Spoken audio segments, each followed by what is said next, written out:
himself getting passed by multiple cars, as I mentioned earlier on, so knew off in a very precarious situation, but he often finds himself in these places. Doesn't qualify as well as he races.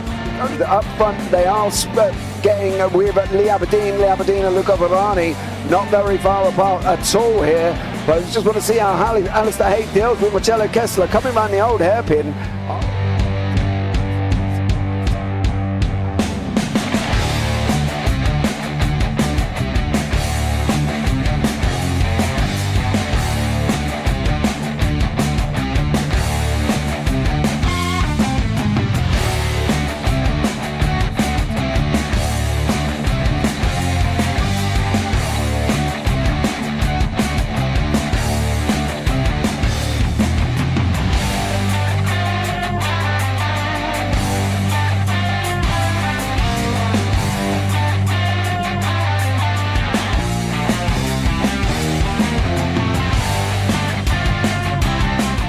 Say it's not the best decision they've ever made, just not having done that under the safety car, really. Yeah, they're taking their pit stop strategies from Ferrari lately or something. What's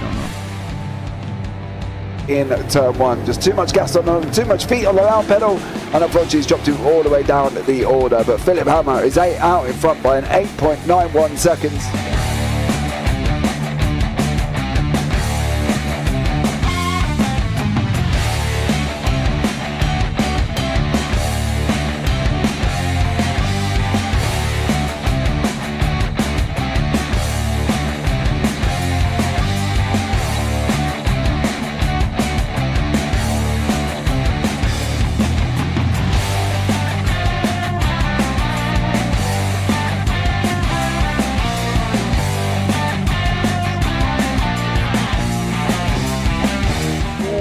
Dan Michael is a wall there, sir. And definitely doesn't want to be hitting that earlier on as well.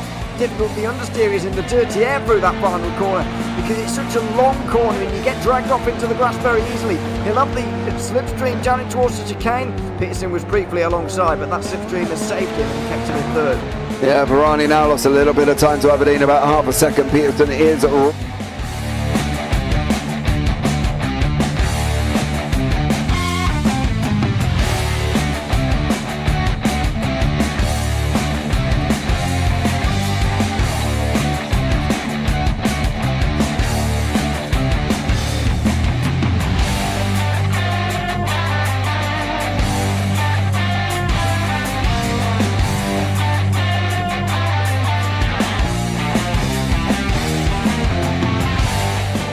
Pike's pushed Morton forward up ahead. He's got out of line. It's now Pike going to have a go at Werrell. Don't push him off. He's in the championship fight. Jack Werrell chasing down Carl Jacklin. Further down, Rob Williams and Chris Barnes. Sensational run outside line now though for the heavy braking zone. Around the outside goes the Audi R8. Look how much Miller's come back into play. Exactly. Miller's still such up. He's left on second and change. All of a sudden Miller's back in play.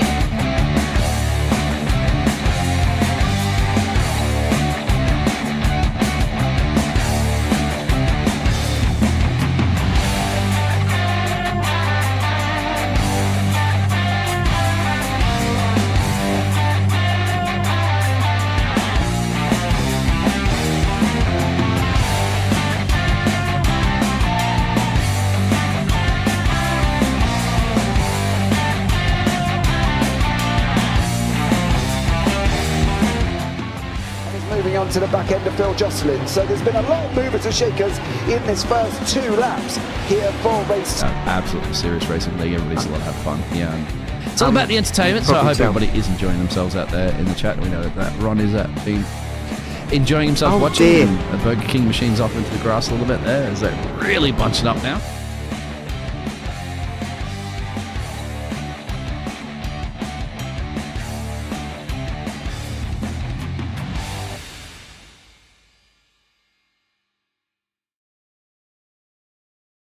Good evening, ladies and gentlemen, and welcome in. Thank you so much for joining us. It's the BSC Full season round 6 from Kansas Speedway for the Casino 125. I'm James Parfitt, going to be joined in the booth by one Mr. Kenton Sportak here this evening as well, who's going to bring us up to date with where we're at, what we're doing, and how well we're going to be doing it. It was all a bit of a rush for me trying to get on here as well, but I have managed to get on and get everything sorted out. Kenton, welcome in, buddy. How are you?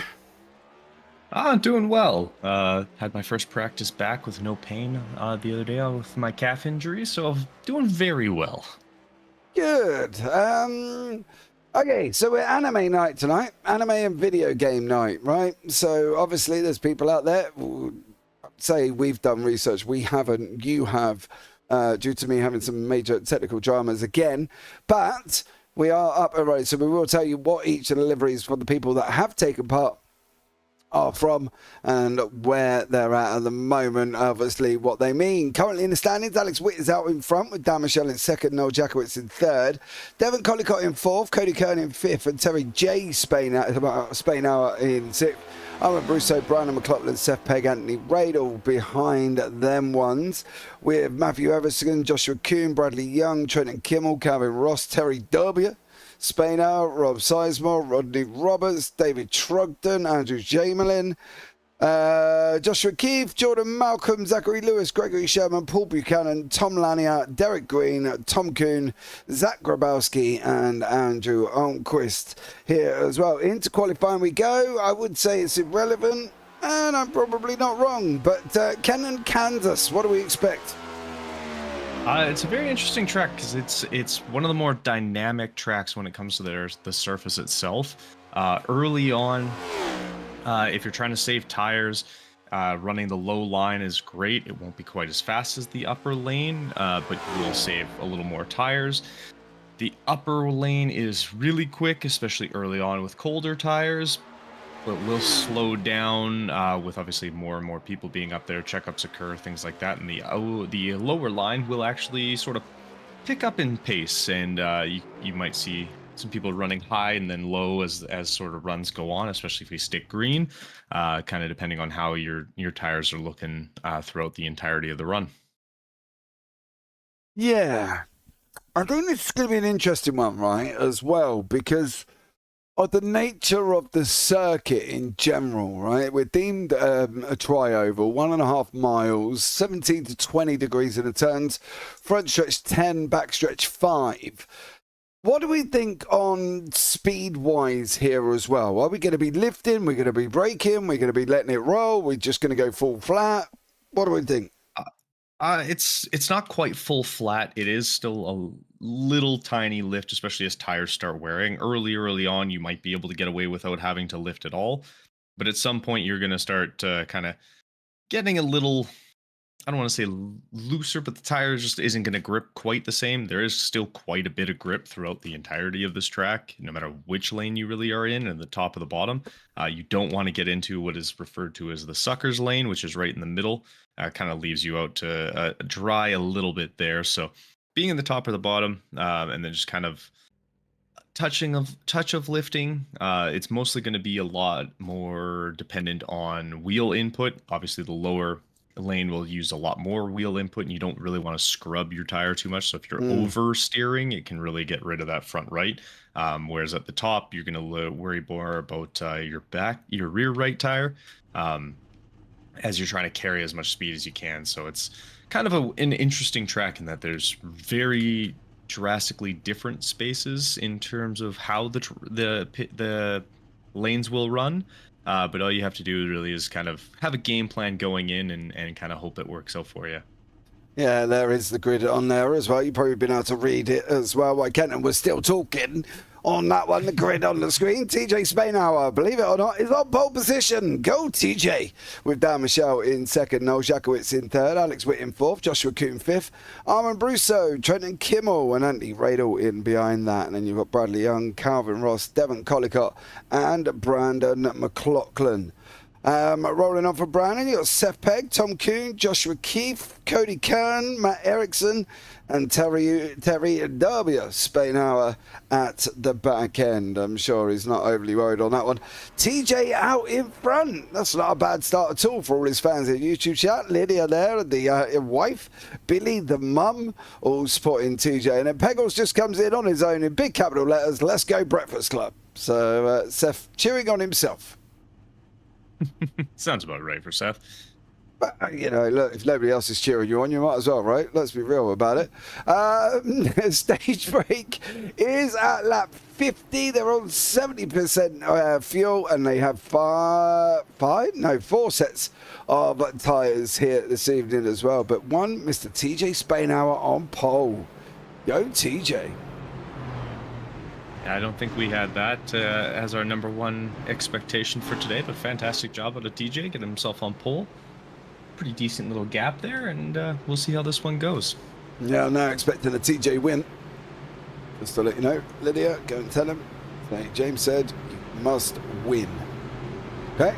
So, much love and hope, and we'll see what happens here at Kansas as well. On this track, you see the layout that we've got. Daytona-esque. Kenton, do you think? A little bit, yeah. It's going to feel very similar. The biggest thing is during that tri-oval section, you're definitely going to see a little bit more kind of dipping underneath the apron, which we've talked about once or twice, and you got to be smart about how you do it. Here we go, ladies and gentlemen. It is up and running. It's green, green, green. You see Barney waving frantically. TJ's down on the inside and losing all places. It's a bold strategy, Cotton. Not sure what happened there or why he decided to immediately go to the end of the line. I don't think he had an EOL. We're just checking on the penalty status there. Not entirely sure why that was. Not a clue, to be blatantly honest, but Alex Witt out in front with Dan Michelle in second. Noel Jakowitz, Armour Brusso, Anthony Radel, Josh Kuhn. Lots of swapping around in the middle. People are disappearing. Brandon McLaughlin, oh, he's there, he's back, he's there, he's back, he's on his way. Calvin Ross here as well on the outside, sitting in 10th place at this moment in time. TJ's in the pits. Does anybody know? Lydia, can we know why TJ is in the pits? And he's out.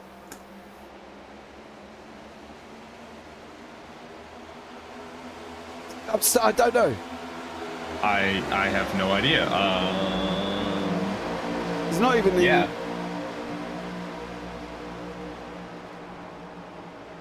Okay, I'm going hunting on this one. I'm not too sure why he is out here, and I'm trying to see if I can figure out why he is out here. But yeah, at the moment, Alex Witt is out in front with Noel Jakowitz in second, Dan Michelle in third, then Anthony Radel, fourth, Armour Brusso, Trenton Kimmel, and Brad Young in 8th place. Calvin Ross behind that in 9th. Devon Collicott in 10th. Then Cody Kern, Tom Kuhn, Joshua Keefe, Terry W. Spainhour, Seth Pegg as well, Matt Erickson, and Brandon McLaughlin. Apparently he jumped the start and then got a speeding penalty. Oh. Well then. Okay. All right. All right. Sounds good. Yeah. All right. Fair. I guess. Okay.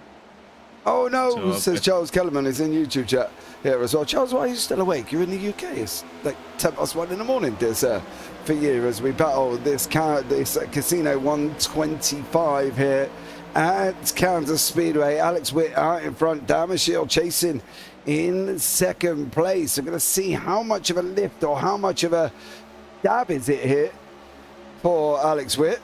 It's 185, 170. Oh, it's a lift, but only by about 10 miles an hour, which is not a lot at all. No, yeah, like I said, it's going to be a lift. It's nothing too crazy. Because you do want to try to carry as much speed as you can. It looks like he's sort of going on that lower line, taking a little bit of a later apex through the corner, corners, kind of hitting that mid spot so that he's not, having to brake too much. But yeah, it's definitely a pretty solid lift. Kind of hear that right front tire being dragged just a touch in sort of the background there, and right back on the throttle. He is utilizing the apron going through the front stretch, but all in all, it's a pretty straightforward track. Not a ton of crazy adjustments or anything like that, like we saw it with Bristol or any short track we really deal with. It's just very how you can kind of drag the tires and drag the car around and try to not wear too much of it too early and have something for later, especially if we end up going a little bit more green for this run with the track being fairly wide. Shouldn't be too difficult, but we'll see how it all plays out as Dan Michel has taken over the lead, but Alex looking like he's going to try and fight his way back. Yeah, Alex Witt and Dan Michel there having a nice little go at each other on the racetrack.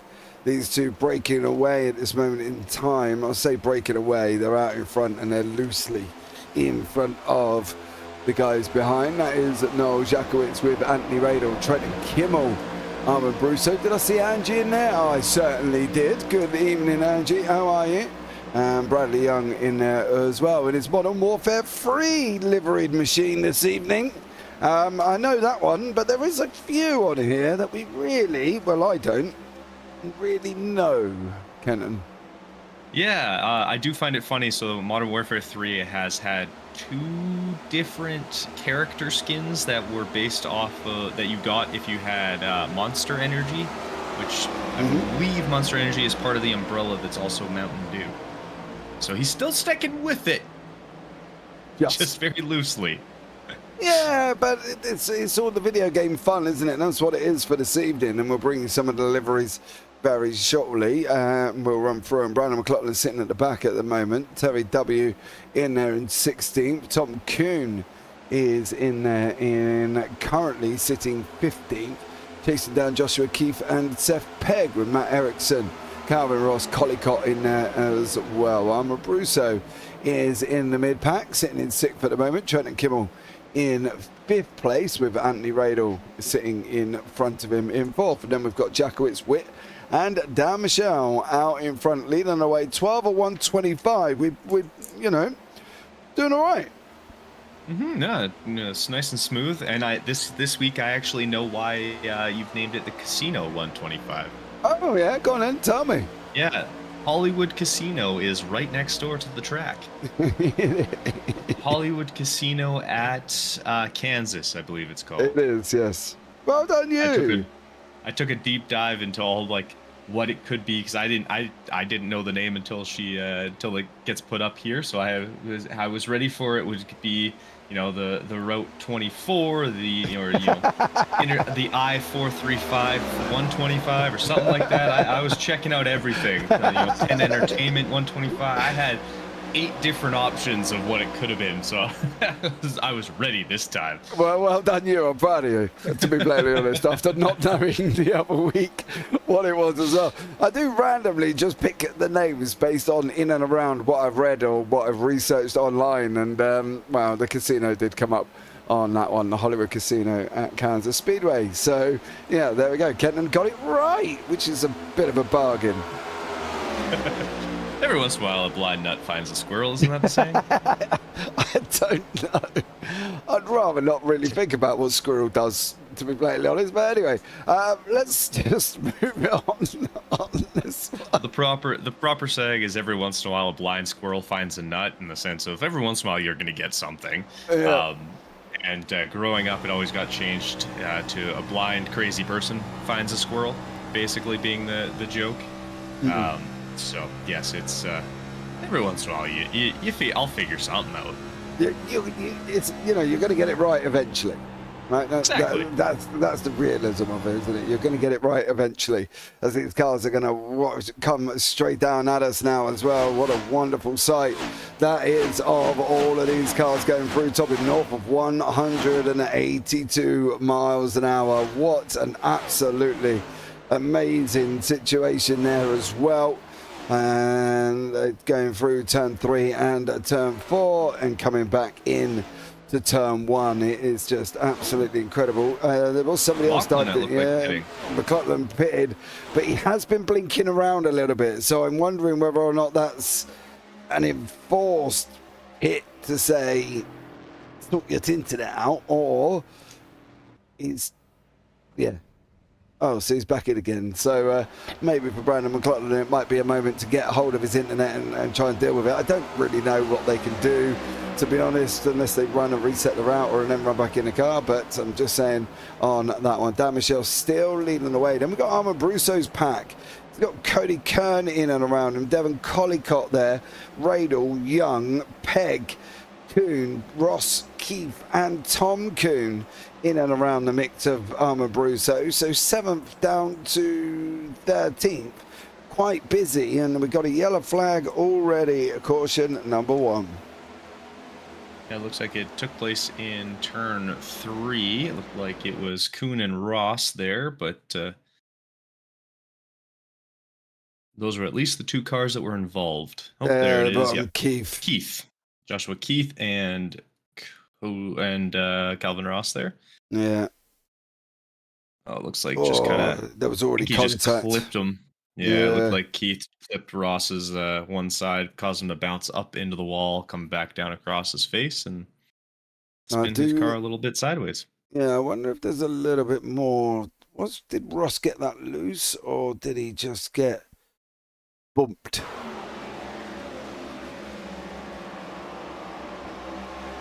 He literally just got run over. A little bit. Quite a lot. A little bit, yeah, quite a lot on that one. Poor old for Calvin Ross there. Joshua Keefe just literally running him over on that one as well. Had a friend recently, incredibly jealous, decided that he would post videos in a Discord I'm in. The videos happened to be him at Bristol last weekend as well, of the trucks that he'd gone and watched, and the Xfinity and the Cup cars on Sunday. Nice. Well, I mean, good for him. And it wasn't good for me. However, I did, while he was there, asked the gentleman ever so nicely if he could pick me up a program and a hat. And he said yes to both. So I now have a program on its way. I do obviously have to pay for them. I don't expect the guy to do them for free. And a Danny Hamlin hat coming. So mostly happy about that. And then my father-in-law is out seeing my brother-in-law, who lives out in the States at the moment. He lives in Atlanta. He, bless his little cotton socks as well, after my little son-in-law, hi, you know you love me, I'm your only son-in-law chat, is picking me up some NASCAR Crocs as well. If you're a Croc wearer, you'll love them. They've got the wings on the back. We don't have them in the UK, so he's going to grab me a pair. Again, I've got to pay for them. I'm not expecting him to pick them up for me for free. But, I've had quite a result this weekend with people in America, so if anybody else is out there and they want to pick me up anything and send it over to me, please let me know on YouTube chat. That would be absolutely amazing. As I have a hat, a program, and a pair of NASCAR Crocs on their way. There you go. Sounds like you're going to be outfitted for everything coming up right away here. Yes, I am, mate. And to be honest with you as well, we are looking at arranging a bit of a group trip next season as well. So we could end up all of us taking, saying all of us, people who are interested in going, taking a trip over and watching the last 3 races of the Cup weekend. The Cup season. So we're going to get a few of us together and head over to there. I think one of them's Martinsville, Phoenix, and Dega. I believe the last one will be. See what I can do. My parents have a place down in Phoenix. See if I can swing by, maybe come for a wee visit. Yes, so we're all going to be looking at getting a group of us together to go and watch the last 3 races. So, yeah. That'll be fun. Yeah, it will be. I'm looking forward to it. Until obviously you get the bill that turns around and tells you how much it's going to be. Yes. And you're like, oh man. God damn it. So, Yeah, they're not the cheapest of bills. Yeah, exactly. So, yeah. It's going to be fun. Yeah, Dega, Martinsville and Phoenix next year. So, there we go. Hopefully we might be able to get out there. But anyway, back to the racing that's going on. We are back in under pace car here. We're just waiting for the number 17, which is Brandon McLaughlin, to try and get onto the back of the pack. He's racing round. These guys are coming into 3. He's coming out of 2. So he should make it, I think, without any problems, as long as he remembers to brake and not go smashing into the pack. That would be absolutely amazing. I'm sure Brandon McLaughlin is not quite... Oh, Jesus Christ. He's coming in at a rapid rate of knots, so hit the brakes, son. There you go. As he makes it to the back end of the pack. Right, ladies and gentlemen, going to be heading into the Geico restart zone. I don't know how TJ started it, considering it was green when he went last time out, so I'm a little bit confused by that, right? And Dan Michelle has bolted off. Alex Witt sitting in second, Trenton Kimmel in third. Then you got Devon Collicott, Cody Kern, Armin Brusso, and Noel Jackowitz, the 91 of Collicott on the outside in that FedEx livery machine. As he's going to be coming, the 52 of Mr. Trenton Kimmel nearly put them both up in the wall. Noel Jackowitz going 3 wide here on the entrance out of, on the exit out of 4. It's always exciting, Kenton, but it's necessarily not something we want. Yeah, 3 wide's not really the best. Most, 99% of the time, unless you're on a very, very Indianapolis track. Not Indianapolis, I don't really suggest 3 wide. Maybe Auto Club, just because it's so wide. But other than that, you just want to try and stick it 2 wide at max kind of thing. So, yeah, definitely not the best, as we see Trenton Kimmel make a little contact with the outside wall coming out of 4 there. Yeah, I'm a bit worried about the young Kimmel Kuhn situation with Keith in behind. They were very close at one point and nearly had made major drama for each other. Dan Michelle is being under attack here by Alex Witt. In fact, Witt is just about to make it. And if you have a look, I don't know if you'll be able to see him. There he is there. Mr. Dan Michelle on the outside. As they're coming into turn 1, is he still going to run him around the outside, or is Alex Witt going to sit in that middle lane? He's kind of down low now, Kenton, where he looked a little bit higher going on into the corner. Yeah, and then he's got Noel just comes screaming up the outside and then the inside, and he's now decided to take the lead in his, I can't even remember the actual name of that livery, something... Canteen Astra, I think it is. Oh, this is going to bother me. But Astera Canteen. There we go. I was going to say, you told me all the way down. Dan Michelle in the wall as well. Unfortunately, hit for him on that one. Angie Kimmel, got to love that one. Thanks, Ange, for that. She said, I've been to Dega and Martinsville, both quite different. You'll love them. Well, that's the plan, anyway. And I'm open to any free accommodation. All right, just to let you know. While you're down there, you should petition for them to change the nickname of Talladega from Dega to anything else. Anything at all? They have to have a better name than Dega. All right. I'll see what I can do. Perfect. I'll ask them the question of, do you know who I am? You know what I mean? That's what all celebrities do, right? That's what all the big stars do. They go, do you know who I am? Half the time I turn around and go, no, because I haven't got a bloody clue who they are. So, it's been the interesting bit where you just get a message out of the blue from somebody and you're like, you've just commentated on me. I'm like, okay, cool, well done, but do you know who I am? You're a geezer that drives pretend race cars. I don't know. Yeah. You know what I mean? Yeah. So, a few more concussions and I don't even know who I am, so. I don't even know half the day who I am as well. You try getting up at my age, I'll tell you that much. When you wake up with a few more pains and aches, it definitely hurts here. Devin Collie Cart is going to hurt Alex Witt. Oh. I gotta say that's kind of Witt's kind of all over the place here. Collicott's been very smooth and staying high. Oh, that's Terry W. Terry W. Got connected with Trenton Kimmel. Kimmel hits the wall, kind of bounces back down on him. Yeah, I'd probably say that's a bit of a racing incident, to be honest with you. Yeah, there's no real, like, it's you. That's kind of just, things happen. Yeah, absolutely.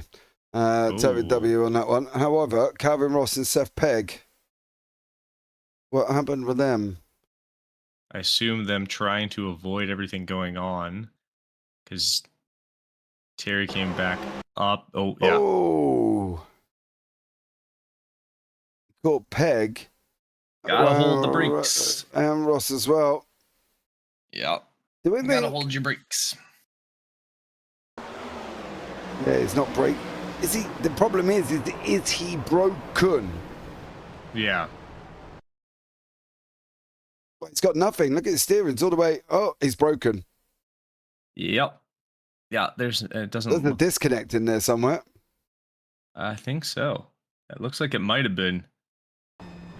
Because he's not even turning away, and he was before that incident. Yeah. So look. Yeah, turning, he hits the wall, and then... Trying to hold on, Paul Lockett, hits it, brakes, disconnects. Yeah.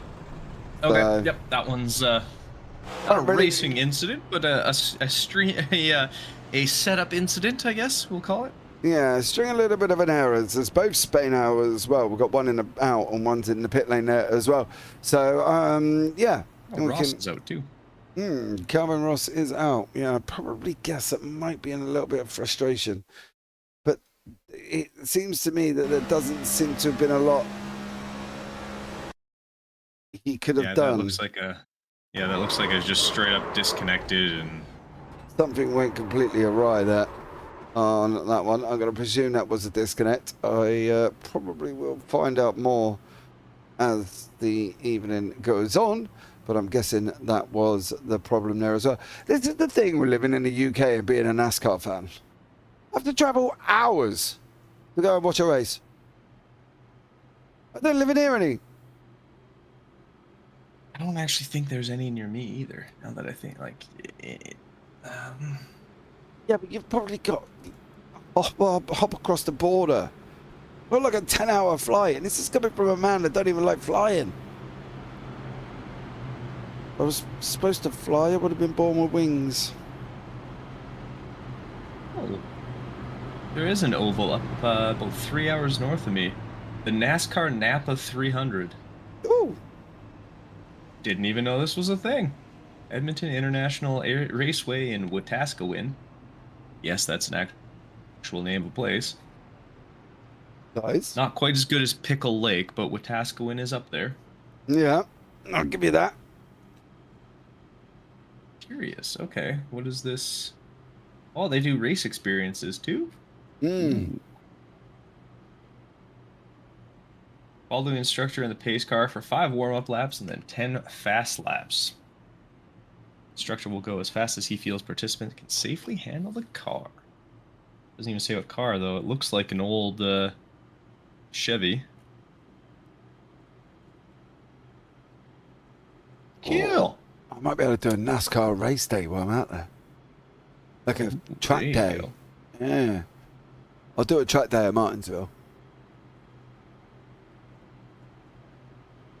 Yes, this is okay. So the track that's up north of me here is the only NASCAR track in Western Canada. Okay. So yeah, that makes sense of why I've never seen it, heard it, known anything about it. Fair one. Oh wow, modifieds come here. What? late models, thunder Do cars. you not really pay attention to anything that's coming in and around you? Apparently. Jesus Christ, dude. Apparently, I have no idea what's happening here. They have stackers are here. Oh my God. He lives near a track and he still don't know. He's like, oh, it's 3 hours. All right, it's 3 hours away. I don't spend a lot of time up near Edmonton if I can avoid it. I drive that to a race circuit because of where I live. I drove 3 and a bit hours getting up to a drag strip like the other couple of weekends ago. Yeah, but to be fair, three and a half hours from you is a different country altogether. No, it was up north, all right? Oh, okay. You know what I mean? We're not, it ain't 3 hours from end to end in the UK here, I like to point out as well. It's about 8 to 9 hours up to down, top to bottom, I think, give or take. Oh, goodness. I'm serious. 3 hours doesn't even get you halfway across Alberta. Well, it gets me to where I need to go. I can see big, powerful drag cars, and we're going to get up and running again on lap 34 of 125. Noel Jakowitz out in front. There's the Geico restart zone. There's the green flag. Jakowitz is free to go. Brad Young finds himself in second place, being pushed along by Alex Witt here. Literally, Witt is nose to tail with Young. And in fact, he's that close to Bradley Young. He's gone, and is he going to go? He's not going to go, but Dan Michel is going to go. There's got to be, oh, dearie me. When was there ever a big one at Kansas? Straight after the restart. Do you know, I'm going to look back at this, and I'm fearing something may have happened. And I'm just going to go back a tad here.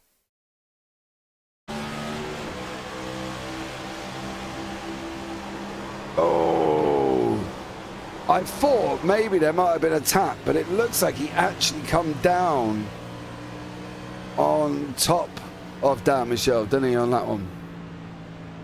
Yeah, a little bit. Oh, that's a little. A little bit. Well, I'm trying to. I was trying to figure out whether or not there was initial contact off Witt's front end, right? I don't think he realized he was there. So he's already come. He was coming down before Dan Michel had actually gotten beside him.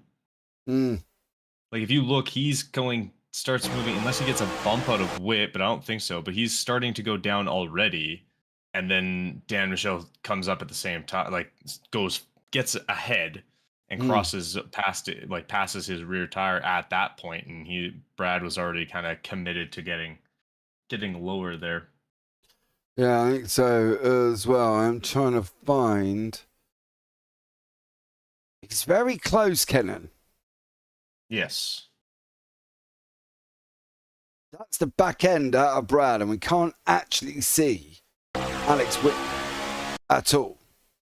Alex Witt's front, right? Which generally means he's tucked up underneath us here. Mm-hmm. Now, did Witt push him in, which then set him loose to do this, to do that, and to cause a whole lot of this, what's going to go on behind it? What do we think? And it's just so hard to tell because it looks like possibly could have been just a kind of him not expecting the bump he got. Could be as well, right? I think it's time to have our weekly chat to our very own boss man himself, Mr. Armand Brusso, sitting in a tiny little 9th place at the moment here as well. Armand, welcome in, bud. How are you? I'm good. How are you? I'm sweating a bit, as you know, before I got here, but managed to get it all in gear and get it all working. Listen, how's the racing out there? It's pretty tough on tires right now, so I pitted early for some new tires, and hopefully I can get some good stage points out of this. That's what I'm focused on right now, is getting stage points. Sitting at 9th for the moment as well, dude. Give us a quick rundown on your livery. Where's it from and what does it mean? I wish I could tell you. I just saw Anime and Waifu Squad and went with that. I honestly couldn't tell you what it is. I panicked and. Okay, so you panicked a little bit because the boss man didn't have a livery. Now, boss man, what you may want to go do is Go and Google what that is. Oh, I'm sure. I don't want to do that. I'm just gonna believe what it is, and I'm sure it's great. Okay. Well, me and Kenton did try and Google it, and we didn't come up with something quite as that. We come up with a mobile game. Some, you know. Hey, that's technically a video game. I don't. Yeah, okay. I'll give you, mobile games or video games? I never said they wouldn't. I just thought you might come up with something a little bit more, you know. I just saw Anime Girl and something about Made in Germany, so that I went with that. All right, babe.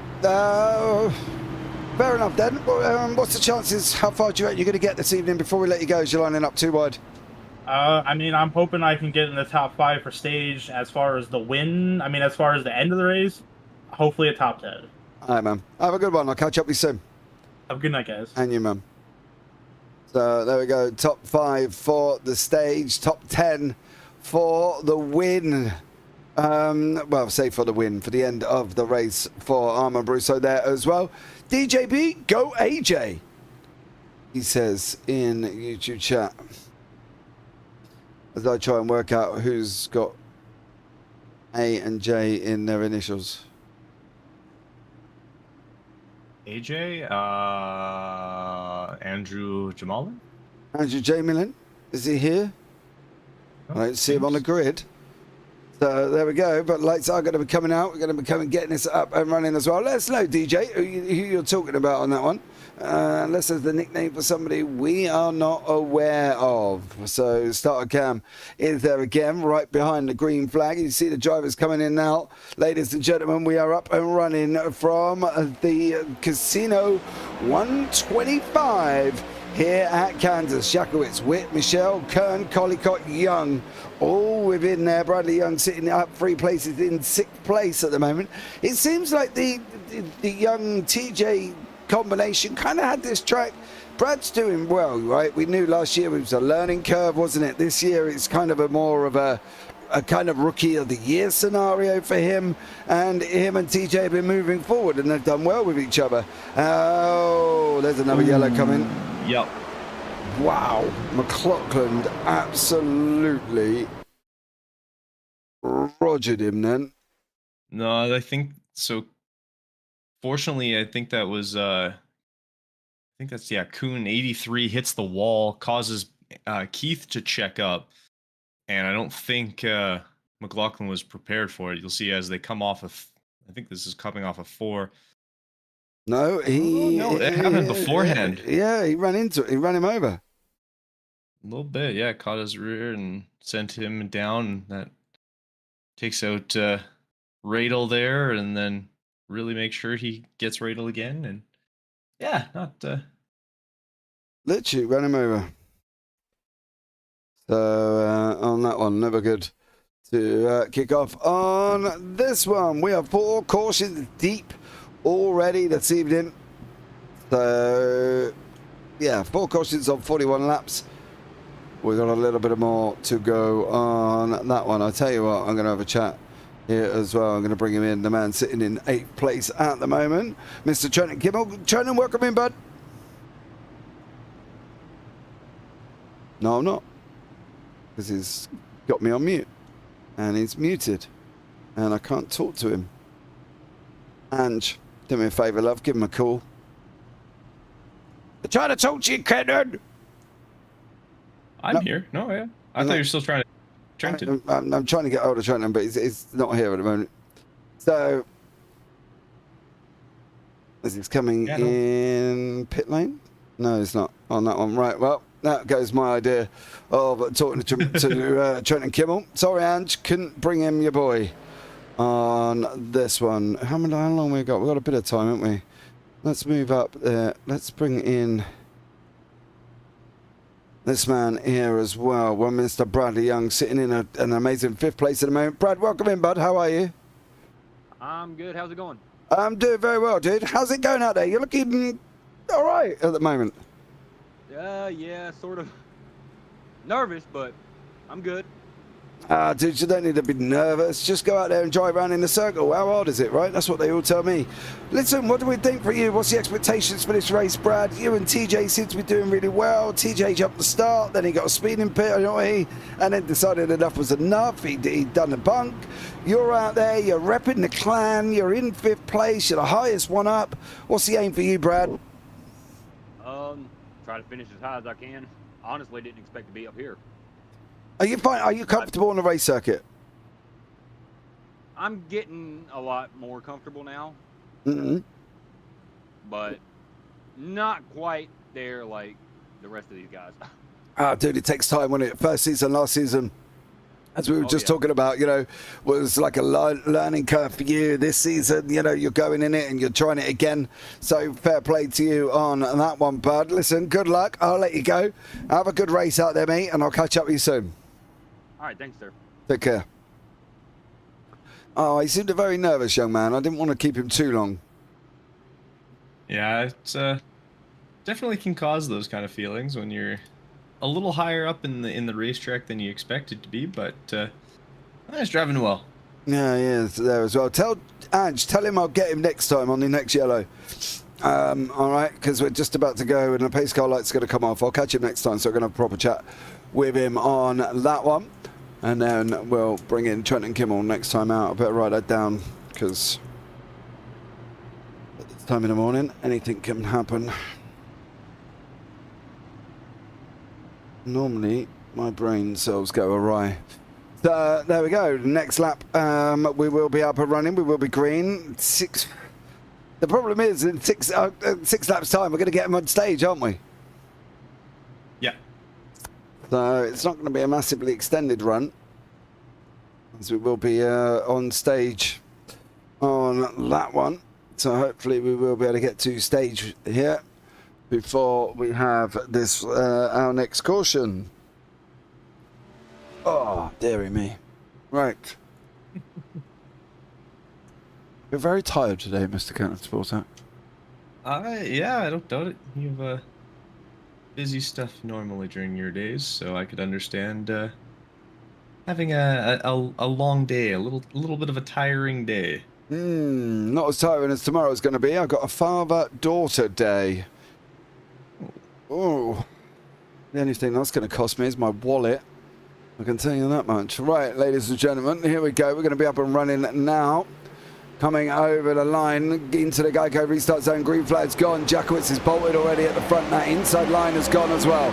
Cody Kern, Dan Michel, we can get a little bit strung up here if you ain't careful. If I was Devon Collicutt, I would not have given him that nice push. I would have dropped him behind Cody Kern, to be blatantly honest, and shoved Kern round. But you can see the outside line difference now. Both Collicutt and Dan Michel have made it past Cody Kern. Did an absolutely great job there, did the guys on the outside, and Armand Brusso sitting in 5th as well. Yeah, it's a slick little move there, and yeah, Brusso, he's been flying a little more under the radar, but I think touch higher than he was expecting it to be at this point. But he's been having a fantastic little run, and Noel Jakowitz kind of taken off. I'm not sure why Witt is so far down, but hopefully he's able to get himself tracked back up and head on up. Yeah, Alex Witt there quite far down the order. Say quite far down. He's all the way at the back, to be blatantly honest. So unless it's going to be, not entirely sure what went on with him. Jakowitz comes over the line. We're going on lap 47. We've got 3 to stage. Jakowitz, Michel, Collicutt, Brusso, Young, Kimmel, Kern, Kuhn, and Kuhn, with Terry W. Spainhour taking the last top 10 spot. Can we get... No, don't say it, James, because it ain't going to happen. There as well. You know where I was going on that one, Kenton. Yeah, saw where that was supposed to go, and unfortunately, he was just able... Radel looked like... I think that was Radel. Yeah, he was able to just go ripping by. Fantastic little run for him, but unfortunately... Spainhour looks like now he's also been passed by Seth Pegg as well. Well, there you go. Duel up front's looking pretty spicy. Yeah, Dan Michel, Devon Collicutt, Armand Brusso, Kimmel, and Young there. Brad's down low with Brusso. Brusso's flying at the moment. He's trying to claim this second spot overall. He needs a little bit of help if he can. It's on lap 49. You've got one more to go. Collicott's pushing Michelle along like an absolute banshee there. Bless him on that one. He's going to come at him again. Is he going to come at him, or is he going to try and come underneath him? He didn't do either. Didn't decide what he was going to do, and neither of it was going to go. But it's going to be Noel Jacquowitz, I think, for the win this time around. Here on stage, Jacquowitz going to be coming over the line. Brusso's going to grab second, unless any dramas happen. Noel Jacquowitz will be your stage winner. Brusso's going to grab second. Michelle third. Brad Young fourth. Collicott fifth. Kimmel, Radels, Kuhn and Pegg come over the line there, and Terry W did grab 10th place. I've got him as. Fantastic driving. This is a little excitement coming out of this race that we weren't really overly expecting, but I'm 100% here for it. Yeah, absolutely. Oh, he slips on the inside. Look, gets him at the line. Ooh, yeah. Sneaky. As well. Just steal it away. Yeah, take that inside line as well. Let's have a chat with our stage winner, of course, our very own Mr. Noel Jacquowitz. Noel, welcome in, bud. Hey, good to be back. Yeah, well done on the stage win, buddy. Yeah, it was actually kind of accidental there. Didn't mean to take tires on that first caution, and then I tried to uncheck them and took rights only, so bit of a pickle strategy-wise, but it got us stage points and a stage win, so I'll take it. Hey, it did get you a stage win, mate. Don't knock it, buddy. You know what I mean? Any win's a good win, and points before you've even finished the race. That ain't a bad shout at all. Not at all. Helping out on that as well. Right, you're looking quite good. You're looking very fast here today, sir. So I've got to ask you a question. Are you going to go for the win? I mean, always going for a win, but yeah, you know what I mean. Are you like notoriously hard to pass, though? Yeah, but you've been out in front, so you made it pretty easy. Let me give you a minute to get into your pit box, because that's the last thing I need. Don't. I don't want to screw it up like last week. Yeah, I'm going to shut up now for a minute. I think we'll make it in there just fine. Please don't chance it. I got Dan behind me, though, so he's always way more aggressive on entrance. There you go. You're in the booth. I'm in there. You're in there. I'm in there. We're good. Good job. You know what I mean, though? Like, you know, we see you in and around there, and, you know, are we gonna? Is there gonna be a dominant performance? I'm gonna look back this season and say, Kansas was Noel's turning point. I mean, we've been contending up there. I think last week I caught a meatball after that stage, so that kind of sucked. We were up there for a bit of the race. Here, oh man, it's gonna be a strategy gambit. I think we have the pace to do it, and it'll come down to strategy. So it'll be a lot of fun trying to rip the high line and not get in the wall, but I think we can do it. We'll see. Oh man, well listen, I'm rooting for you. Good luck there, bud. Have a good one, man, and we'll catch up with you maybe at the end. Yeah, hopefully no meatballs this time, but we'll see. We'll see at the end. Keep it out of the wall and keep it off the other cars, mate. Generally helps. Will do. Take care. Well, there you go. That was the one. No, okay. Jacquowitz on that one. Angie, I will get Trenton, I promise you on that one. As I said, just unfortunately stage winner, of course, being the priority. Armin Brusso did not go in. Seth Pegg did not go in. Spainhouse Senior hasn't been in. Witt hasn't been in either. Everybody else behind Alex Witt has been into the pits. So Kimmel, Young, Jacquowitz, Collicott, Colonel, McLaughlin, Kuhn, Michelle, Tom Kuhn and Josh Keefe, with Matt Erickson on his way out now as well. Mixed strategies on that one, Kenton, as per normal. Some are in, some are not.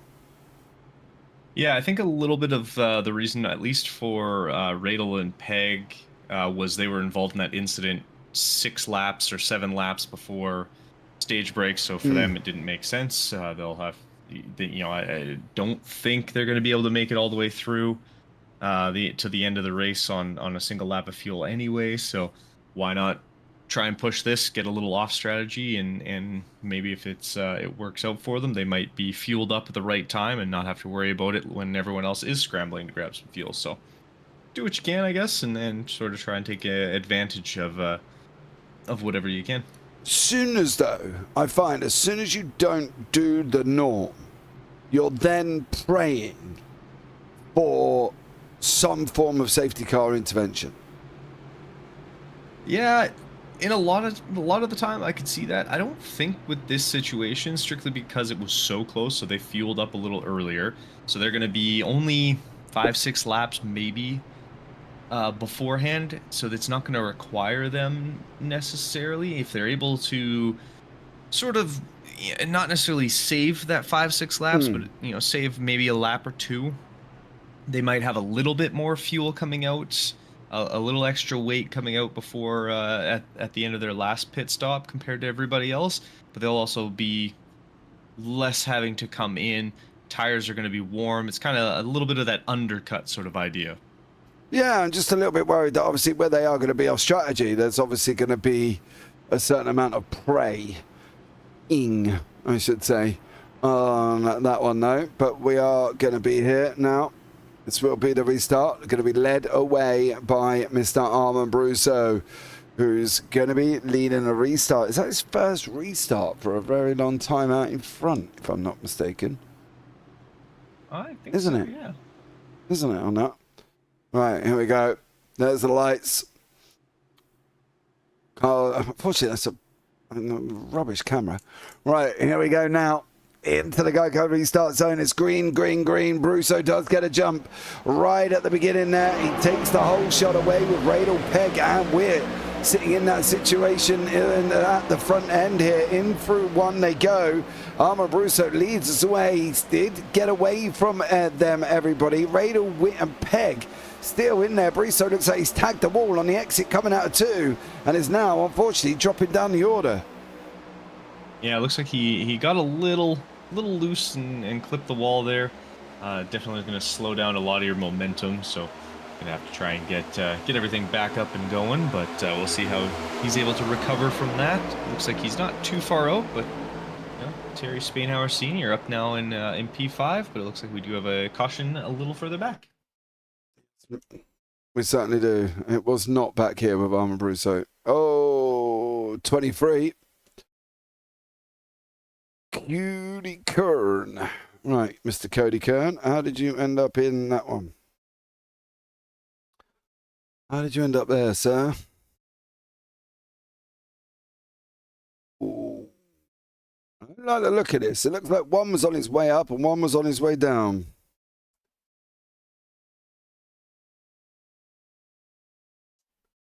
So it's the 81 on the inside. Oh, no. Nope, that's Kern, I think. Yeah, Kern comes down, clips him, puts him into the wall on that one. And unfortunately, Cody Kern and the 81 of Mr. McLaughlin having a little bit of a moment. Right, the interview that I have been promising you for absolutely ages. We did try once. Unfortunately, the gentleman was muted. Then I got Mum to go and sort him out. Mum went and sorted him out, and now we can bring him in the booth here as well. One Mr. Trenton Kimmel. Trenton, welcome in, bud.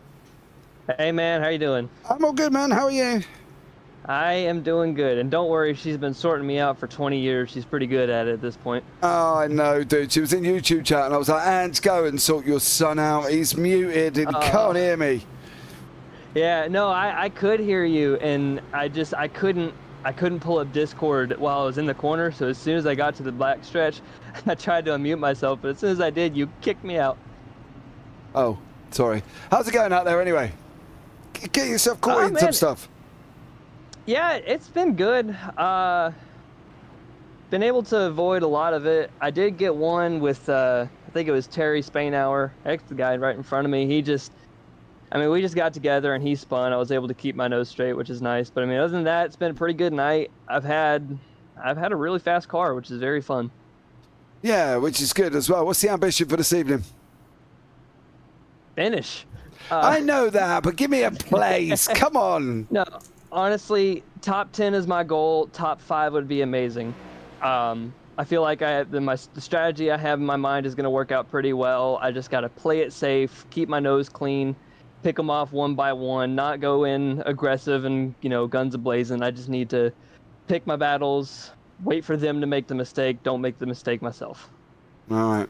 Okay, bud. Well, listen, good luck on that one, and we will see how you get on, and whether or not you're going to get that top 5 on this one. But stay out of trouble, eh? It gets a little bit messy out there at times. I'll do my best. I still got my fast repair, so we have that going out for me. All right, well, awesome job there, Trenton, and take care, man. Have a good one. Thank you, man. Enjoy the race. Will do. That was Trenton Kimmel there. Oh, no, I didn't drop him out. There he No, now I can't bring. I still can't get you out of the booth all of a sudden. I can't drop you back in your room. I'm comfortable, man. I don't know what you're trying to do. I'll move you into the waiting room. I can't have you up here, Trenton. You'll be, trust me, you don't want me in your ear all night, mate. You're good, man. You do. I can't move him. Can you move him? Oh, there we go. I've put him down there with everybody else. I can't get him back. Oh, there you go. I put him back in his box now as well. So that was Trenton Kimmel there once again. DJ, how are you able to spectate these? What do you mean exactly? Give me a bit of an idea, DJ, what you're talking about. The pace car lights are still on here, Kenton, so we're going to have one more. Interesting. Very. Oh, it does look like we have, I think we lost Brandon McLaughlin here as well. Yeah, I don't know why we have another lap. I'm not sure. Interesting. I was just about to say that we were going to call that one, but clearly not on that. And we have got one more lap here under the safety cars. So these guys will be doing one more lap on that one. So, yeah, like if you aren't racing, how do you have the ability to be able to spectate to do this commentary? Sorry, coming from Xbox World, new to iRacing, thanks for responding. I have the ability just to watch the session as a spectator.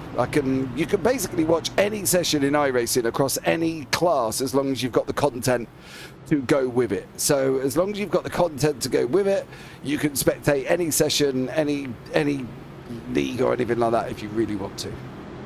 And it doesn't even have to be all of this content. So no. Like, if you have one of the next gen NASCARs, you can see this. It just loads them in as whatever car the other person is actually driving. Yeah, you do need the track though, so you will have to have the track on that one.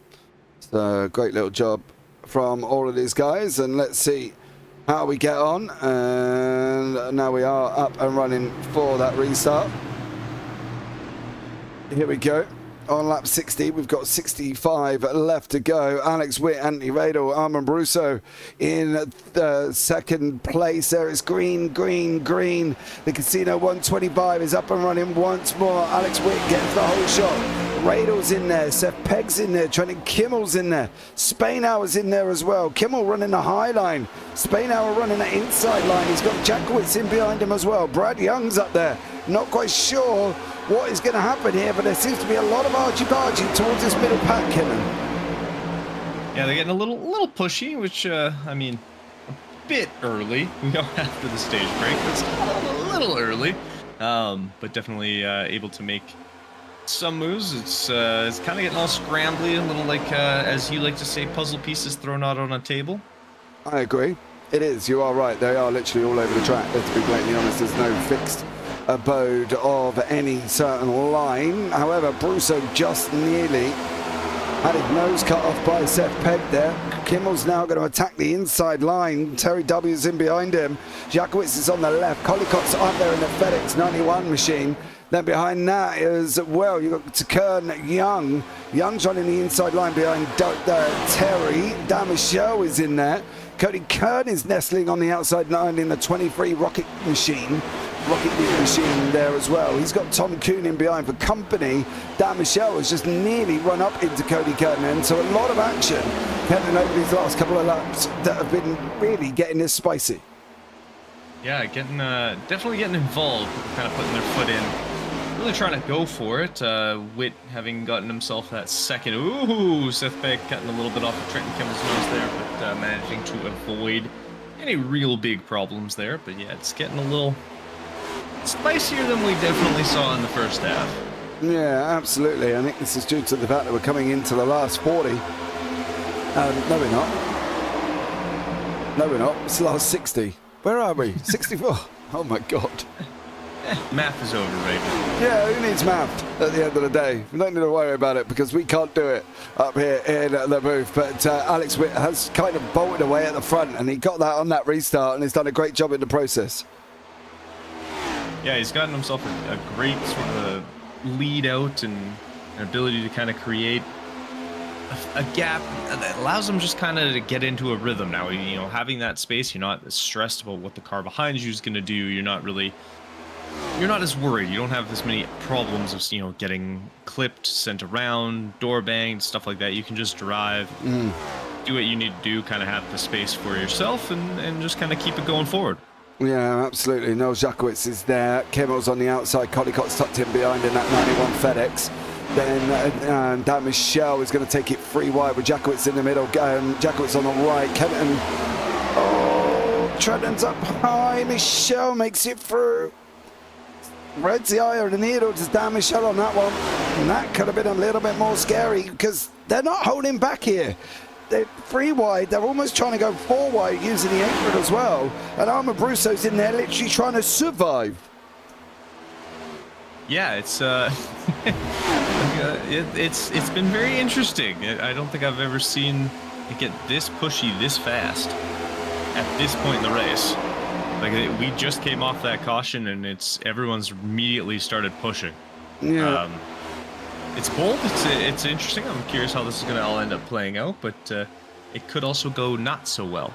Yeah, I'm a little bit worried. It's because we've got some fast guys in the wrong place. Noel Jakowicz is in the wrong place. You know, Brad Young was at the front at one point. Collicott's in it. Kimmel's in it. Dan Michel's in it. You know, is it because they're all out of whack and out of sorts when we come into the tyres and the stage breaks that we had earlier on? And that's why we've got so many people in the wrong place, technically, considering of where they normally would be. It's entirely possible. That might be sort of what's causing it, but I mean, it's at least providing some pretty solid entertainment. I mean, so Dan Michel's made his way back up. He's now holding on to P3. Seth Pay kind of slotted in just behind him. Radel holding on to Dan Michel, but as Dan dips underneath and just goes flying by. But I think a big part of it is also what Noel said earlier, is it's really hard to pass here. So guys that are having trouble making that next, you know, sort of move up and get past this guy, get past that guy, as Seth almost puts it 3 wide. So I think it's just causing a little bit of a, not like a log jam, but it's made it a touch more difficult to kind of slip your way through. Yeah, absolutely. I think that could be part and parcel of it, isn't it? They're all in the mix, but while they're all doing that, Alex Witt is 2.3 seconds out in front now, and is absolutely flying away. It seems to be it's everybody's kind of mercy for Alex Witt while they're all jostling for the lower places. Witt has just said, I'm off, and has bolted away, and they're all still 2, 3, 4 wide across the racetrack. And it's all over the place. Everybody's somewhere, but nobody's really going anywhere. Yeah, it seems kind of interesting. It's a lot of movement up and down, but not a lot of forward and backward movement. It's just kind of sliding up and down spaces and kind of doing that sort of thing. Not so much fully taking over in a certain positions or anything like that. So we'll see how this kind of continues to play out. Hopefully not too damaging to anyone's car. Or anyone in particular, let's put it that way. We really don't want somebody up in the wall. Radel's trying to escape now as well. Michel is trying to escape this pack. This pack has literally got Kuhn, Brusso, Jakowicz, Kimmel, Collicott, Pegg, all in this mix here. And they've all been up and down and round and in and out of everybody. Nobody really hanging on one line. Kimmel's up in the wall, not really where he wanted to be there. Jakowicz, after his only run and his after stage win, not really made the progress I thought he might have done. Yeah, I think he unfortunately lost a little bit of time, and as he kind of mentioned, it's not the easiest to pass. And I mean, Trenton Kimmel, we've seen him kind of explode up into how fast he has been this last little while, as we see Noel trying to make a move on the inside. But Trenton's definitely like really picked up over the last say couple seasons, and he's now, you know, quite a formidable opponent in Pier, and really kind of pushing these guys for positions, and he's been up near the front a few times through these races. It's been quite exciting to see as we see a little contact. Free wide. Nah, that's not what we said. Not what we said. How is this one going to hang here? Oh, thankfully, okay. Okay, yeah, Collicott does make it through in that 91 machine. Cody Kern in behind and Anthony Radel in behind that one. So great little battles up and down this racetrack. They're still all over the place. There's no set line. There's no set order. They're up, down, round, in the middle, battling side by side. Keith and Kuhn and Kimmel and Jackowitz, Brousseau and Young, all still within touching distance of each other. However, Brousseau and Young are losing a little bit of time off the back end as Jackowitz is there, Kimmel's still in there, Kuhn's still in there, Pegg, even Sepp's up in 6th place at the moment.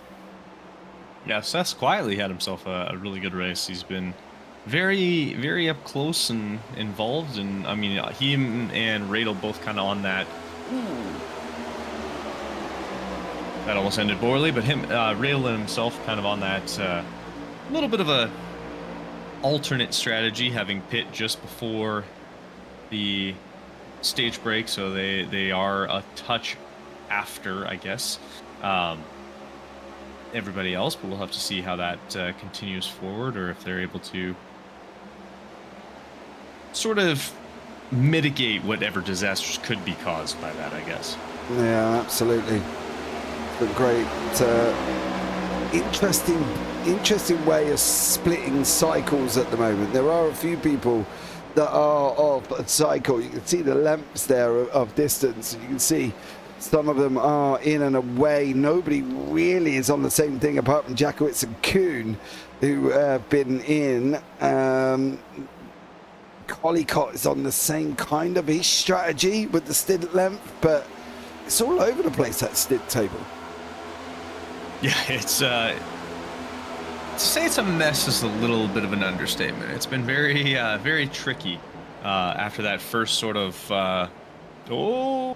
Seth almost goes around a little bit higher up, but he is able to continue going. I think him and Anthony Radel had a little bit of an incident, and Radel, it looks like he ended up getting worse for wear. So did Kuhn then. Yeah, and Kuhn as well, but hopefully they're able to, looks like everyone was able to continue moving without too many issues. Yeah, you can see on what lap they pitted there as well. Pit stop lap on that one, 19, 31, 36, 31, 51, 51. It's kind of all over the place. No real rhyme or reason to go with it. No real idea as to why we're into the last 45 now. Are we going to see our first green pit stops, Kenton? That's going to surely be absolutely horrible for the people who are relying on a more of a safety car pit stop. Yeah, it's at the rate we're going, we're probably going to start seeing a safe or a green flag pit stops, and with this, it's going to be, it's kind of tricky because we didn't really get to see how far out they can actually travel here. We had the early yellow flag. We've had a couple since then, so this is kind of not necessarily uncharted territory for this, but they're definitely going to have to take into consideration how difficult that could be, as I believe they do have 70% fuel, so it'd be I probably see them start coming in closer to lap 100 if it stays green this whole way. But if there is a yellow, they're probably going to all come rushing in very quickly, and I think if there is a yellow, that might throw possibly a monkey wrench in with Seth Pegg, with how he had pit. But it also might benefit him because he'll have less of a chance of having to come in and getting kind of stuck in pit lane as opposed to everybody else going in a little later. Yeah, Matt Eriksson has got a little bit of a fly on here. He's taken 2 already and is now on his way round past Mr. Pegg. He seems to be going very fast and everybody else seems to be going very slowly. He got that extra NOS in that car. No, clearly something's been going on there as well. DJ, that's interesting. Thank you. No drama on that one, bud. Have fun. Hope you stay and watch the end of this race, because it will be a very fascinating pit strategied race here. Matt Ericsson just seems to be making light work of everybody. He pitted back on lap 58. He was the last of the pit stops, so mind you. Now Armand Brusso's just pitted and gone a lap down, so that consequences of green flag pit stopping for Armand has put him a lap down here. But nice little run from Matt Ericsson. We'll see how far he can get there as well. He is in that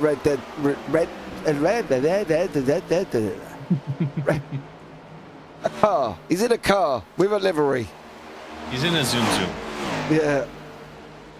He's in a Zoom Zoom, and that's it on that one in his livery. We will check out some of the other liveries here and let Kenton run us through it. Starting off with Alex Witt's livery, Mr. Kenton Sportak. Tell us about it, or what is SSX Tricks? SSX Tricky. That's the one. It was the follow-up game to the original SSX. It's based on kind of tricky, like half-pipe downhill tricks, snowboard and skiing. Released early 2000s, I believe. So it's a fairly old game, but was from everything very arcadey. So lots of fun, kind of your Tony Hawk, but ski and snowboard opposed to skateboarding. But obviously based on the super arcadey aspect, a little bit more outrageous tricks and moves they tried to land. Okay, thank you very much on that one. Devon Collicott is in his self-explained FedEx Danny Hamlin livery. Dan Michel in the same one. Noel Jakowitz, Mr. Sportak. What do we have on the board for Noel Jakowitz? So he is in and this is what threw me off, is more so how to actually say their name.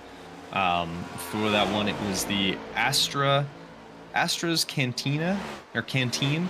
It's actually a canteen from a different game, Monster Hunters. I believe Monster Hunter Wild, but you can see the Monster Hunter there on the back, which is kind of you go in with friends or teammates and you hunt down large monsters and try and collect loot, build armor, build new weapons, that kind of sort of stuff. So kind of a hunt and upgrade sort of style game, but lots of fun that way. Whoa, he's in the pits. A little earlier than I was expecting. Oh, that's going to throw the cat amongst the pigeons for Alex Radel Witt. looks like he's in as well, too. Yeah, Radel's in. Cody Kern is still not in. Self-explained livery. If you haven't played Rocket League, you know what Rocket League is. You're a little radio-controlled car and you're going to try and hit a ball. Put it in the back of a net. There we go. Yeah. Pretty much basic as it is. Kimmel and Ericsson. Ericsson's in a car and it goes very fast and it goes zoom zoom, and that's only because I couldn't get the word out, Kenton, on what the actual thing was called.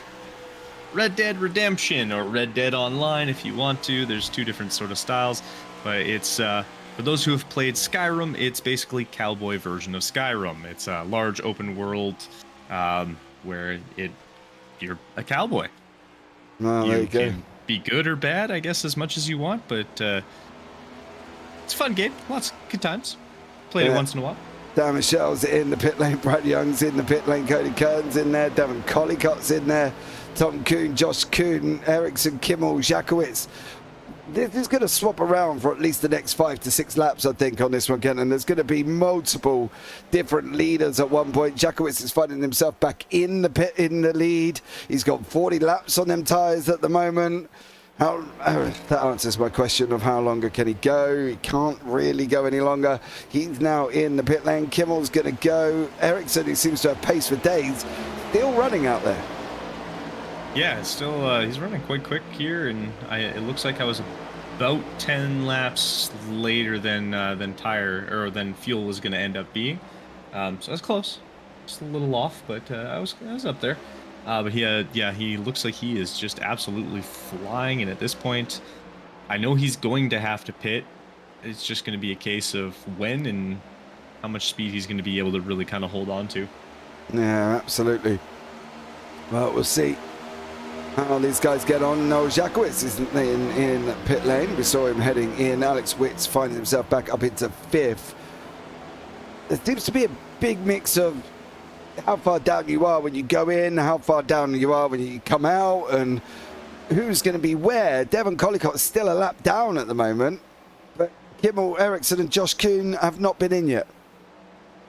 Yeah, and I think it's a little bit to do with if they're taking a second, if they're taking tires or if they've decided to not take tires. That's obviously going to have the biggest influence on how long you're sort of stuck in pit lane, really. If you're kind of banking on there being another caution, maybe you don't take tires and just try to take fuel and hope. But it kind of comes across as a little bit of a hope, get lucky, not necessarily, want to plan for a safety car because they don't always happen when you would want them to, but you at the same time kind of have to decide whether you think there will be one based on sort of how the race has gone. And unfortunately it's been kind of both. You've had a lot of cautions and then we've gone with no cautions. Yeah, that's the thing. It's a risk, isn't it? Do you not think? 100%.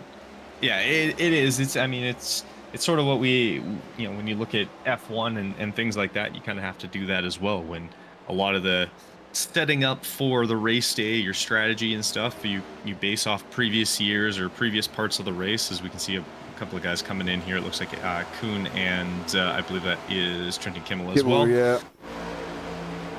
You kind of have to decide sort of how it's gone in the past, how it's going throughout the race, if you think there's going to be safety car, and kind of have to play off of that. So it can get a little tricky trying to sort of guess what's going to be sort of happening there for you. I think that's the thing, isn't it? Is guessing what's going to be going on, and it's very tough at the moment there. Eriksson heading down pit lane. Alex Witt should be net leader again after this.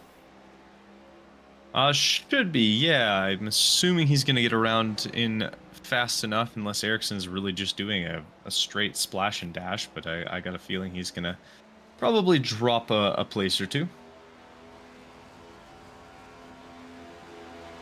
Oh, bless you. As we work our way through, Alex is going to go by. It looks like he's also going to get Eriksson is going to get passed by Collicott. Now let's see Cody Kern. Yeah, he is actually going to drop very far back here. So he is, it looks like just now started out, and he's now down to 8th, going to get passed by 9th and 10th. He might actually come out basically at the back of this group here, as there goes 11 and 12. He almost is going to be a lap down. Yeah, Trenton Kimmel there. Goes past Matt Eriksson as well. Joshua Kuhn.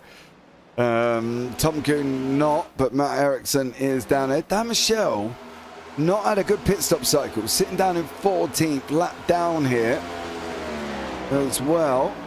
Cody Kern, Devon Collicott and Alex Witt have all pitted. Are they done till the end now, do we think?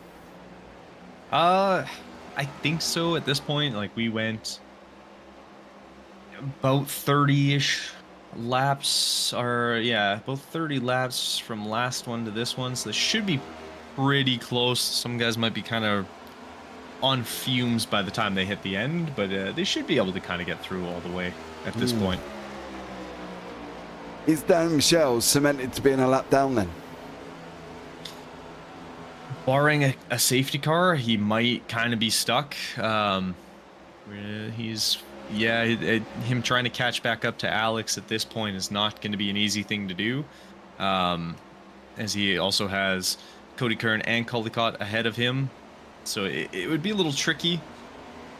Maybe he could get there, but it would do a little bit of luck, I think, more so than skills going through that way. So you think if we're going to go green to the end, Dan Michel's not going to finish a lap down? Oh no, I think he would. If we have a yellow flag, he won't. But if we stay green, I think he's going to be kind of stuck that lap down. I do agree. He has got, however, clear Kuhn. Tom Kuhn is up the road here. Not by much, maybe, but let's say the start straight, but it's not really a straight, is it? Kuhn's up the road by about 5 seconds, sorry. So basically, for Dan Michel to get the wave around, or the lucky dog as we say, he's got to be ahead of Thomas Kuhn. And at the moment, he's 5 seconds back.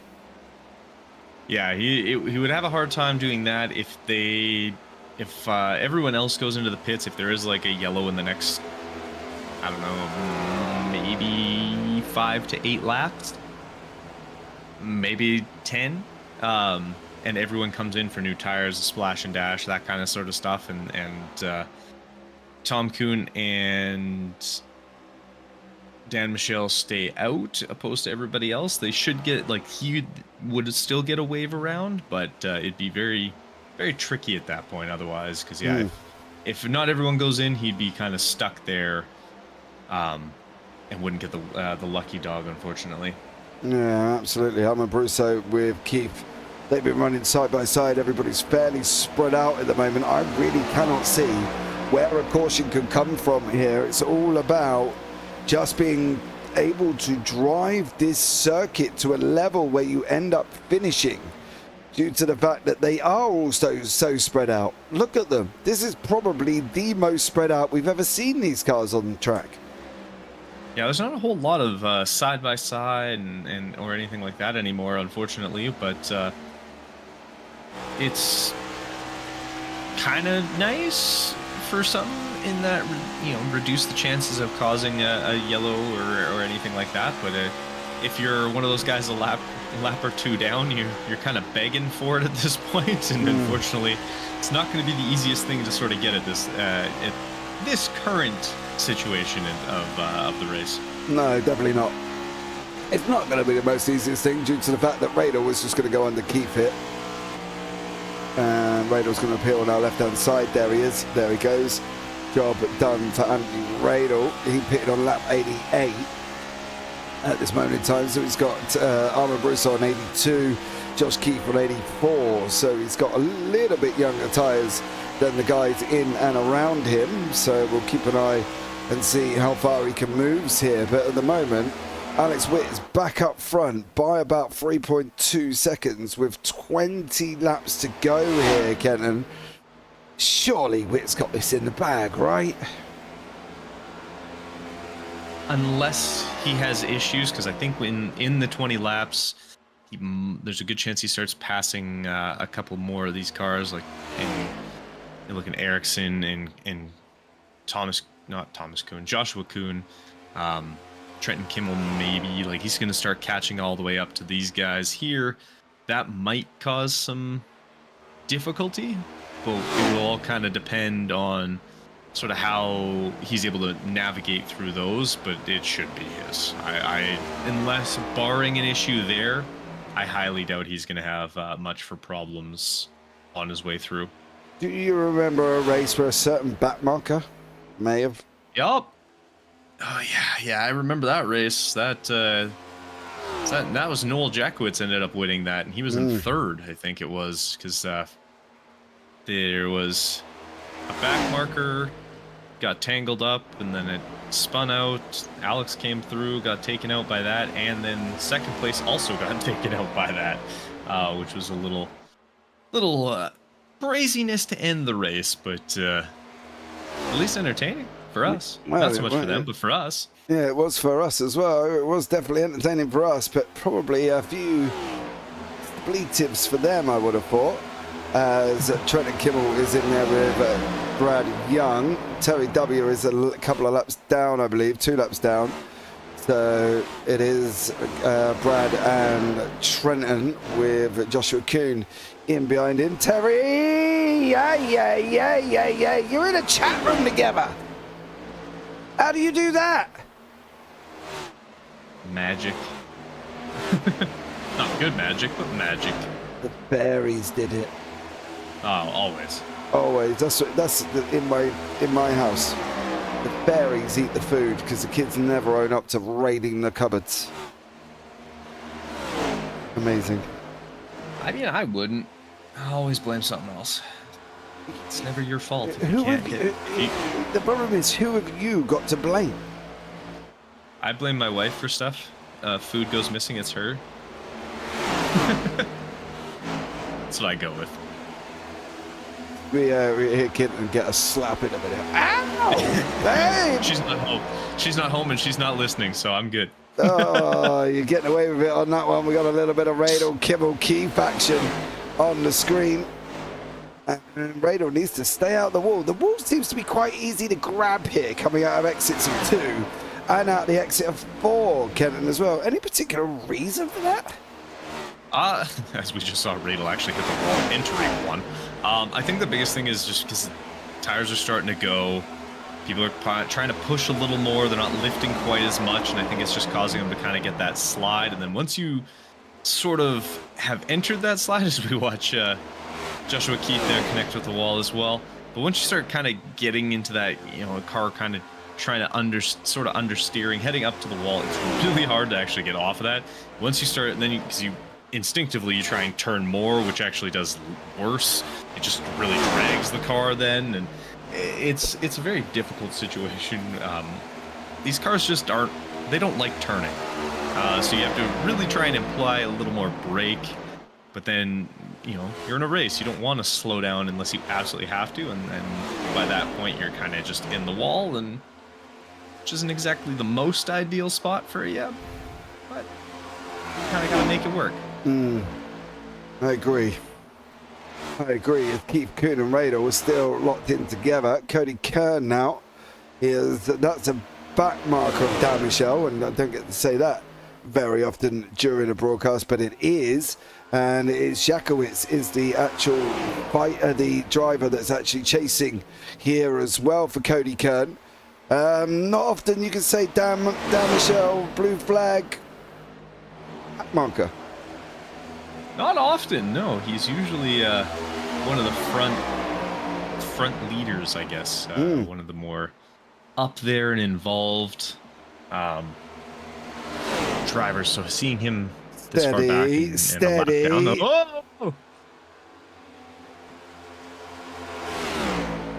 Kind of see that coming. That's the weirdest part as they're on the way into turn 2.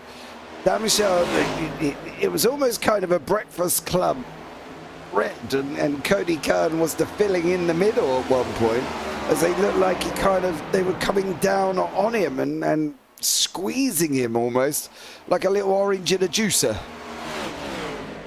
Yeah, thankfully everyone was able to sort of keep their cars pointed the proper direction, but that did get sketchy for a second there.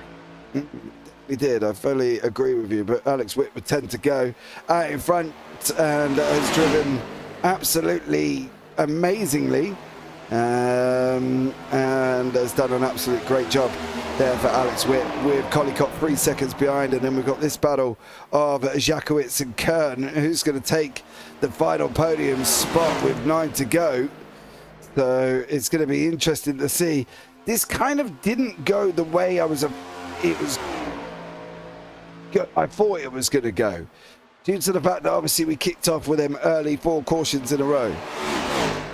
Yeah, definitely kind of cleaned up feels like the wrong term, but it's cleaned up. Like, guys got a little more under control, even with the super pushing right off of stage break. Not stage break, after the first caution after stage break. Even with that, like it's sort of calmed down once cars started getting a little bit more separated. It kind of allowed that just really happen in terms of like keeping out of each other's way as they sort of separated out. But I'm with you. I honestly thought this was going to become a lot more caution filled through the last half, and I'm guess not at all. Yeah, I think the fact that we've run from lap 56 to the end has been a great job, and amazing credit to these guys. Kimmel, Pegg and Brusso still having their own little fight for further down. This is 6th, 7th, and Kimmel's in 5th there, so 5th, 6th and 7th having a nice little ding dong further down to see who's going to come out on top. 7 to go, and I think on that one it could be anybody's game here, but Trenton Kimmel at the moment holds that spot. Yeah, Trenton had himself a pretty solid race here. He's just stayed out of trouble-ish. He had a couple of incidents, but nothing really that he could have really done much about. But other than that, like outside of those couple things, he's sort of kept himself out of trouble. Now he's just trying to hold off Baruso and Seth Pegg as best he can, and bring himself home with some pretty solid points here. Yeah, Kimmel's done a great job. Baruso's in there. Still got his top 10 for him. Pegg with an exceptional finish, up 6 places in 7th at the moment. 5 to go. It's all kind of calmed down quite a lot, hasn't it, Kenton? We've got the normal runner, Matt Eriksson, later on in the cycle. I do wonder if he was on cycle where or not he would have actually been in this one, because he does seem to be quite quick over that sort of second half of a stint, doesn't he? Yeah, I think these longer stints is sort of what he had this car, I guess, built out for. And you can we definitely were able to see it, especially in that last sort of stint before we got the first round of pit stops. He was just absolutely flying, and I think he slowly has starting to see the pace coming back to him again. But I think it just unfortunately at this point is with the cycle being off, it's a little late for him now, and still able to kind of put some damage in and see if he can snag maybe catching Keith. I don't think so with only 3 to go, but definitely put a good effort forward and fantastic race out of him. Absolutely, but Alex Witt is going to come over the line for the starting off the last couple of laps here. There is back markers in front of him. Oh, dearie me. I'm sure nothing's going to happen though, Kenton, right? Yeah, I'm with you on that. Yeah, no problems there. No problem, Alex Witt, but back markers. Yeah, no, that's it. It's fine. It's fine. It's we're gonna go with it being fine, because kind of have to. Yeah, kind of, sitting back thinking it'll be all right. But we're going to be coming in after this 125. We're going to be starting onto the final lap very, very shortly. There it is, the final laps for Alex Witt. He's going to wrap this up. That is Anthony Rader and Bradley Young in front. Now they're actually fighting for 11th and 12th and to stay on the lead lap. So please don't get involved. If I'm Alex Witt, not necessarily like letting off, but I wouldn't even bother trying to pass them. Yeah, and you can see, I mean, Cullicott's closed up almost 2/10 already in just that backstretch alone. So I think Alex Witt kind of just went, you know what? I'll back off and let them kind of go their way through. Yeah, there you go. He does wrap it up. The Casino 125 is Mr. Alex Witt. Collicott sitting in second place. Great job from him. And Cody Kern takes third. That must have been close. Did Jakowitz run out of fuel? Oh, he has. Oh, no. Oh, no. Is he run out of fuel? What's the deal there? Oh, no. Oh, looks like he's still good for fuel. Hold on, I'm so confused what's going on here now. So they're coming in. That is Jakowitz when Cody Kern. Did they let each other? I'm going to find out in the interviewing room, because that was just confusing of what was actually going on between them guys there. Between Cody Kern and Noel Jakowitz. But your eventual winner is Mr. Alex Witt, who gets to do the customary donuts on this one. We're bringing up the results. You see the smoke in behind him. And it was Alex Witt, Devon Collicott, Cody Kern, 1, 2, 3, with Jakowitz in fourth. Then you've got Trenton Kimmel, Joshua Kuhn, Armand Brusso, Seth Pegg, Joshua Keefe, Matt Eriksson, Bradley Young, Andy Radel, Tom Kuhn, Dan Michelle, Terry W. Spainhour, Brandon McLaughlin didn't finish the race, Calvin Ross didn't finish the race, and TJ did not finish the race either. So there you go. Bit worried about the beginning, but we kind of got there in the end. Yeah, and it ended up being smoothed out as kind of the race went on, which is good. But overall, a pretty solid race. Yeah, it was actually. Quite like that. once we got past the set of caution fest that we did have. Yes. Very, very happy we got away from the caution fest. I'm sure you're excited to get to sleep a little bit, but yeah, that was a very, could have been a lot worse for sure. I'm always excited to sleep, Kenton. Let's be real about it. You know what I mean? Oh, not that one, but we'll have a chat with your winner today, Mr. Alex Witt. Takes the victory here at Kansas as well. Does it, I would say, quite easily, but let's see what his opinion is of it. Alex, welcome in, bud. How are you? Doing good. I mean, that was a really fun race. Definitely not easy. I mean, Devin was making me work for it. I was trying to, at the beginning of that run, especially try to kind of keep my pace down a little bit, try to save maybe if there was a late yellow, but I mean, he was coming, so I definitely had to stay on top of it. Did you ease off behind Raider and Young towards the end there? Because I did have flashbacks of back markers and Alex Witt not always going together, especially when you're in a lead. So I kind of was hoping that you did stay back, and you kind of just seemed to lift off a little bit there. Yeah, I felt the same way that you did. Definitely saw the head of that So Raven moment there and knew with the gap that I had, there was absolutely no reason to get involved in that. Yeah, I think that made a more sense as well on that one. Definitely no need going forward. Oh, dearie me, Mr. Alex Witt, we're going to Dega. Yeah, I don't know about that one. I think I'm just going to be holding on for dear life. No plans for that. Just turn left for that one. Yeah, turn left and hope for the best on that. Alex, thank you so much for joining us there, buddy. I know I'm going to ask, and I'm going to get the same answer, but anyone you want to shout out? Yeah, you know it. Shout out to the Breakfast Club as always. Man, take care, buddy. I look forward to seeing you next week in Dega. Thank you. And next up on the list is, we'll do it this way for now. Third place man, Cody Kern. What was going on with you and Noel Jackowitz at the end? So his wheel disconnected, and then he just kind of showed back up on track behind me. So I tried to stop and give it to him, but I still crossed the line before him. Unfortunately, it's a shallow podium. Yeah, but you were going to get a good race, and I was pretty content with fourth, and then that happened in the last corner, so it kind of feels a bit cheap. Yeah, I can see why, but you know, we've got plenty of races to go where you can return the favour.